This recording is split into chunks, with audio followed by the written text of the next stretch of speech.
Днеска децата не са на училище и трябва нещо да се хапва. Разбира се, избираме си здравословна, пълноценна домашна кухня.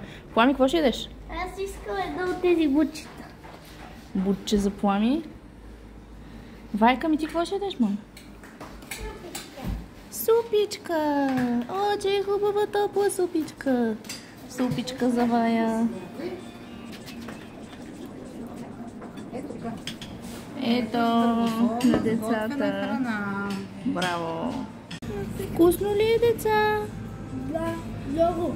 Няма да видиме кой е папка супа. Е, това е така са папка супа. Изискано. Я да видим бати как папка. Как са папка бутче, бати? Не е много изискано. Не е много изискано. Любимото ни място за хапване. Гостилница Трите гозби в Банкя.